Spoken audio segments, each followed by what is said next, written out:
Hello and welcome back to other video of cricket inside with Hrithik. कल दो matches थे, Punjab versus SRH था चंडीगढ़ में और उसके बाद शाम को चेन्नई में था सीएसके वर्सेस दिल्ली। भाई 6 मैचेस के बाद पहला मैच जीती है चेन्नई चेपॉक में। इस सीज़न में 3 मैच हारने के बाद पहला मैच जीती है। काफ़ी अच्छी टीम है दिल्ली की। शुरू से अगर मैच की बात करें तो भाई टॉस जीता अक्षर पटेल ने, बॉलिंग प्रेफर करी। बैटिंग में वही ऋतुराज गायकवाड़, संजू सैमसन ने बहुत अच्छा स्टार्ट दिया पावर प्ले में। ऑलमोस्ट 200 के स्ट्राइक रेट से वो खेल रहा था, 100 भी बनाया उसने, बहुत बढ़िया। पर गायकवाड़ भाई वो पावर प्ले की आपने 18 बॉलों में 15 रन बनाए। अगर ये मैच कहीं हार जाते या दिल्ली और क्लोज आ जाती, 1-2 रन से ही आता, तब भी आपकी बैटिंग पे ही बात आती कि आप पावर प्ले में बैटिंग करने आ रहे हो, सीनियर प्लेयर, कैप्टन, अब वहाँ पे 18 बॉलें खराब कर रहे हो। 18 बॉलों में 15 रन वैसे ही खराब है, पर 18 बॉलें पावर प्ले में खेल के 15 रन बनाना वो ज़्यादा खराब है, जब सामने वाला बैटर बिना कोई रिस्क लिए, ना कोई एरियल शॉट्स मारे, गैप में ही बॉलें निकाल के 200 के स्ट्राइक रेट से खेल रहा है। तो ये मेरे को लगता है कि गायकवाड़ को देखना हो कि भाई वो एंकर जो आप सोच रहे हो बनने का, वो भी 140 145 के स्ट्राइक रेट पे ही चलेगा इस टाइम। आप 125 130 के स्ट्राइक रेट पे, आज तो आपका 85 का स्ट्राइक रेट भी नहीं है, उस पर आप नहीं खेल सकते वो एंकर रोल। फिर आयुष मात्रे आया, एक मैच में उसने बहुत बढ़िया परफॉर्मेंस दी थी, फिर दोबारा उसने संजू का साथ दिया, बढ़िया बैटिंग करी, अच्छा कंट्रोल करके रखा। सीएसके की बैटिंग ने कभी ज़्यादा विकेटें नहीं दी, 16-17 ओवर तक एक ही विकेट गिरी थी। वहाँ भाई मात्रे को रिटायर हर्ट करा, क्योंकि पीछे ब्रेविस है, दुबे है, तो आपको वहाँ ज़्यादा एक्सेलरेट करने के लिए चाहिए। तो इतनी बॉलें मिली नहीं मेरे हिसाब से दुबे को कि वो ज़्यादा रन बना पाए, पर फिर भी 213 बनाए। चेन्नई सुपर किंग्स ने कमाल की सेंचुरी बनाई भाई संजू सैमसन ने, जो आईपीएल स्टार्ट होने से पहले भी मैंने बोला था कि यार जिस फॉर्म से वो आ रहा है, जिस मेंटल स्टेट से वो आ रहा है, 3 लगातार उसने वर्ल्ड कप में 50s लगाई, टूर्नामेंट जिताया टीम को, वहाँ से बहुत क्रूशल होगा एज अ बैटर कि उसके लिए बढ़िया सीजन जाए। चौथा उसकी सेंचुरी आईपीएल में, पर एज अ बैटर मेरे हिसाब से उसको चाहिए एक 550-600 रन का सीजन अपने कॉन्फिडेंस के लिए कि हाँ भाई मैं आईपीएल में भी कंसिस्टेंटली परफॉर्म कर सकता हूँ। कमाल का 100 लगाया, जैसे मैंने बोला 50 तक अगर आप उसकी बैटिंग देखें तो उसने गैप्स निकालने हैं। उसने स्ट्रेट डाइव एक बहुत अच्छा मारा, अक्षर को 2 कवर्स के ऊपर से बहुत अच्छे शॉट्स मारे, अपने प्लेसेस पिक करे कि मुझे कहाँ मारना है, कोई ज़्यादा रिस्क नहीं लिया, फिर भी उसने एक अच्छे हेल्दी स्ट्राइक रेट से रन बनाए। इसी के कंटेम्प्रेरी में गायकवाड़ के लिए बोल रहा हूँ कि भाई आपको कम से कम उन 18 बॉलों में 30 या 32 तो करने चाहिए थे मिनिमम। तो काफ़ी बढ़िया मेरे हिसाब से उसने बैटिंग करी। ये रन उसी गायकवाड़ की इनिंग से या थोड़ा सा अगर मात्रे और एक्सेलरेट करता तो ये रन आराम से इस पिच पे 230 235 हो सकते थे, पर 213 करे, एक कंपेटिटिव टोटल था। अब ये नहीं कह सकते थे कि यार ये अब यहाँ से चेन्नई जीती जाएगी। बात करें दिल्ली की बॉलिंग की, भाई आज इन्होंने चेंज करा, आकिब नबी डार को खिलाया, उससे 2 ओवर कराए। मेरे हिसाब से कुलदीप यादव को इन्होंने बहुत ज़्यादा डिले करा कि भाई लास्ट बॉलिंग ऑप्शन आपका वो था, उसको भी 2 ही ओवर कराए, आपने उसके स्पेल पूरे नहीं करे। नटराजन की बॉलिंग से मैं थोड़ा सरप्राइज था कि भाई आप जाने जाते हो राउंड द विकेट आके यॉर्कर डालने में, बैट्समैन को क्या है वाइड यॉर्कर डालोगे, आप स्टंप्स में डालोगे, वहाँ आप थोड़ा ज़्यादा खेलते हो एज अ बॉलर।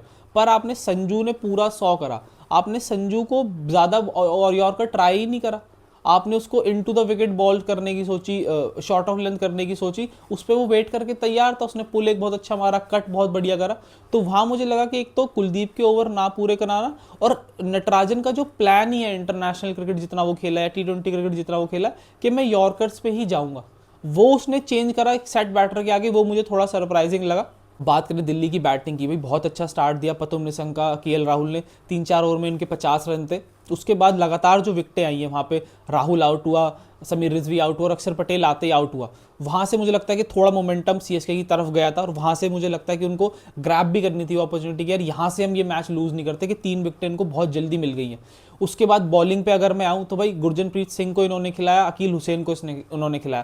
पहला ही ओवर अकील हुसैन ने डाला, 2 नो बॉल डाली, एक ही मैच है उसका, मैं भी बहुत बैक कर रहा हूँ कि यार वो नए बॉल से आपको वहाँ 2-3 ओवर दे सकता है और बैटिंग भी कर सकता है नीचे, तो मेरे हिसाब से सीएसके को वहाँ बैक करना चाहिए। और गुरजनप्रीत सिंह भाई, ये बंदा पंजाब का बंदा, तमिलनाडु गया, वहाँ से रणजी खेला, उसके बाद लिस्टे खेला इंडिया के लिए।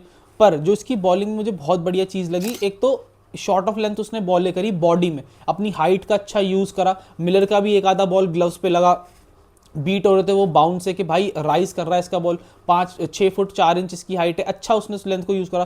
पेस इतना ज़्यादा नहीं है, 130 135 के आसपास है, पर एक अच्छा बाउंस उसको वहाँ से मिल रहा था और उसने उसी लेंथ पे वो स्टिक करता रहा। उसने आगे ज़्यादा बॉलें फ्लोट करने का नहीं सोचा, उसने back of the length short he ball रखा कि मैं यहीं यहीं खिलाऊंगा। और सबसे बढ़िया बात कि उसमें भी उसने बॉडी में बॉल रखी। अगर वो बॉल ऑफ स्टंप के बाहर कर देता या थोड़ा और लेग स्टंप की तरफ कर देता तो वहां उसको बाउंड्री लग सकती थी, पर उसका बॉल मोस्टली खत्म हो रहा था बैट्समैन की बॉडी में। वो मुझे काफ़ी बढ़िया चीज़ लगी। उसके बाद बॉलिंग में जेमी ओवर्टन, भाई जेमी ओवर्टन ने, जब हमने आरसीबी वाला मैच देखा था तब जेमी ओवर्टन ट्राई कर रहा था कि मैं राउंड द विकेट जाके वाइड यॉर्कर्स करूँ, वाइड यॉर्कर्स करूँ। वो बिल्कुल भी प्लान सही नहीं बैठा, वो स्लॉट में बॉलें गिर रही थी और छक्के लग रहे थे। आज भाई उसने अपनी लेंथ पे स्टिक करा, पेस से डाली उसने बॉल, 145 146 पे रखा और हार्ड लेंथ रखा कि भाई टॉप ऑफ ऑफ यहीं पे बैट्समैन को खिलाता रहना, विकेटों में रखना। वहां से उसने 4 विकेट निकाले, बहुत बढ़िया उसने बॉलिंग करी। तो यही सीएसके को देखना हो कि आप एक ही प्लान सारे बॉलर्स को नहीं दे सकते, कि अगर डेथ में डाल रहे हैं तो सारे ही वाइड यॉर्कर डाल रहे हैं, या भाई नए बॉल से भी डाल रहे हैं तो भाई स्विंग के चक्कर में सभी खलील की तरह आगे फ्लोट करने जा रहे हैं, वो नहीं। हर बॉलर को पिक करना होगा कि भाई मेरी स्ट्रेंथ क्या है।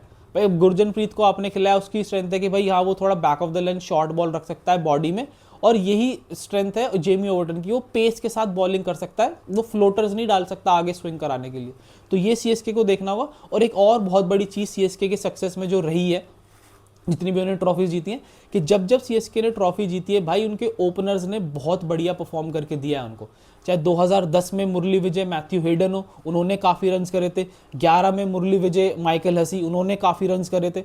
उसके बाद 18 में अगर आप देखें तो भाई शेन वॉटसन, अंबत्ती रायडू के 500 से ज़्यादा रन थे। 2021 में जब ट्रॉफी जीती तो भाई गायकवाड़ के और ड्यूप्लेसी के 600 से ज़्यादा रन थे। 23 में भी बहुत बढ़िया परफॉर्मेंस थी डेवन कॉनवे की, उसके भी काफ़ी रन थे, और गायकवाड़ के 500 550 रन थे। तो ये चीज़ मेरे हिसाब से सीएसके को देखनी होगी, गायकवाड़ को खुद भी देखनी होगी कि as a top order batsman हमको बहुत बढ़िया परफॉर्म करके देना है, कि वो क्वेश्चन हमारे मिडिल ऑर्डर पे रहे, वो क्वेश्चन हमारे बॉलर्स पे रहे कि यार ये हमें रन करके दे देंगे ऊपर से। तो ये चीज़ मेरे हिसाब से सीएसके को इस पर काफ़ी ध्यान देना होगा, और काफ़ी अच्छी परफॉर्मेंस। अब इसके बाद भाई इसे कंटिन्यू करो भाई। उसके बाद बात करते हैं भाई एसआरएच वर्सेस पंजाब के मैच के ऊपर। इतना बढ़िया स्टार्ट दिया ट्रैविस हेडर ने, अभिषेक शर्मा ने, 6 ओवर में 105 रन लगे हुए थे। उसके बाद नेक्स्ट 14 ओवर में 114 रन ही बने। अनिकेत वर्मा मार रहा था, वो रन आउट हो गया। हेनरी क्लासन, भाई इस रन बॉल इनिंग का क्या फ़ायदा हुआ, ये टोटल आराम से 240 होता, मरे से मरा। और आपकी बॉलिंग इतनी ख़राब है, इतनी हल्की है। एक तो सामने वाला बैटिंग अपोजिशन बहुत तगड़ा है कि वो नंबर 8 तक बैटिंग खेलते हैं, वो 15 रन एक्स्ट्रा आपको बना के चलने होते हैं। उसके बाद आपकी बॉलिंग बहुत ख़राब है, वो आपको 15 रन उसमें ऐड करके चलने होते हैं। तो ये 30 रन तो आपको यही कुशन लेके चलना है। उसके बाद आपने 219 बनाए हैं, इसमें 30 रन तो आपको ऐड करने ही थे कम से कम। ये 240 45 तो होता इसको, तो थोड़ी फाइट होती। आराम से आके उन्होंने 1-1.5 ओवर पहले ये मैच जीता। उसके बाद पंजाब की बैटिंग, भाई प्रभसिमरन सिंह, प्रियांश आर्या, लास्ट सीजन भी बहुत तगड़ी बैटिंग करी थी, काफ़ी मेजॉरिटी ऑफ रन इन दोनों ने बनाए थे। और मैंने जब इनका प्रीव्यू भी करा था तब भी मैंने बोला था कि यार इस बार टीम्स ज़्यादा प्रिपेयर होंगी कि कैसे बॉलिंग डालनी है प्रियांश आर्या को, प्रभसिमरन सिंह को। पर दोनों कंटिन्यू कर रहे हैं भाई उस फॉर्म को। बढ़िया बैटिंग करी मेरे हिसाब से प्रियांश आर्या ने, और जो ऑफ साइड में इसका स्ट्रोक प्ले है ना भाई, वो बहुत कमाल का है। जो ड्राइव्स वगैरह करता है, सीधे शॉट्स मारता है, एकदम स्टिल रहता है, ज़्यादा कोई मूवमेंट नहीं है, पर बहुत ही बढ़िया टाइमर है बॉल का। उसके बाद प्रभसिमरन सिंह कंटिन्यू कर रहा है वो भी अपनी फॉर्म। और जो मेरे हिसाब से सबका स्ट्रॉन्ग पॉइंट होता है, जो उसका स्ट्रॉन्ग पॉइंट है ना, कि उसको ऑफ स्टंप के बाहर हल्का सा बॉल शॉर्ट मिलता है या हल्की सी विकेट मिलती है ना भाई, वो पूरा बल्ला चलाता है। कट वट मेरे हिसाब से वो बहुत उस पर स्ट्रॉन्ग है, और वो कैपिटलाइज करने देखते हैं दोनों पावर प्ले के, भाई बस सर्कल टपाना है, बाउंड्री मिलेगी। उन दोनों ने बढ़िया स्टार्ट दिया। उसके बाद आ जाए भाई श्रेयस अय्यर, चेन्नई के अगेंस्ट बहुत बढ़िया बैटिंग करी थी, वहाँ रन बनाए थे। उस बाद ये वाला मैच भी आराम से फिनिश करा भाई उसने, क्योंकि मेरे हिसाब से एसआरएच की बॉलिंग में वो स्पार्क ही नहीं है कि आपको कोई भी बॉलर हल्का सा भी विकेट टेकर लगे या थोड़ा सा थ्रेट हो उस बॉलर का, भाई ये आके यहाँ विकेट ले सकता है। चाहे पेस को ले लें, चाहे स्विंग को ले लें, स्पिनर भी भाई हर्ष दुबे उनके पास, और एक चाइना मैन है, वो अच्छी बॉलिंग कर रहा है। पर आपको सीनियर फास्ट बॉलर जो है उसमें जयदेव उनादकट है, उसके बाद Harshal Patel senior fast bowler है, वहाँ से सपोर्ट चाहिए होगा भाई, कि अगर आपको वहाँ से मैच जीतना है, विकेटें लेनी है। क्योंकि ये बहुत ही जग जाहिर बात है कि आपकी बॉलिंग बहुत वीक है। तो वहाँ से आपको एक तो बैटिंग में वो क्वेश्चन लेके चलना है, और बॉलिंग में आपको भाई ज़्यादा परफॉर्म करके देना ही पड़ेगा। जयदेव उनादकट, हर्षल पटेल कोई नए बॉलर नहीं है, ये 2-2 सीजन खेले हुए भाई, ये 10-10 12-12 साल से रेगुलर आईपीएल खेल रहे हैं। तो बहुत ज़्यादा रिस्पॉन्सिबिलिटी इनके ऊपर है भाई। पैट कमिंस कब तक आएगा, कब तक नहीं आएगा, ये किसी को नहीं पता, पर एज अ सीनियर बॉलर्स इन दोनों को ज़्यादा रिस्पॉन्सिबिलिटी लेनी पड़ेगी विकेटें लेने में।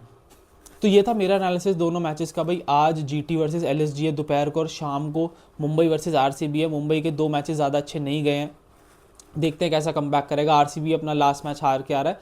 तो मिलते हैं मैचेस के बाद। वीडियो अच्छी लगी तो लाइक शेयर सब्सक्राइब। जय हिंद।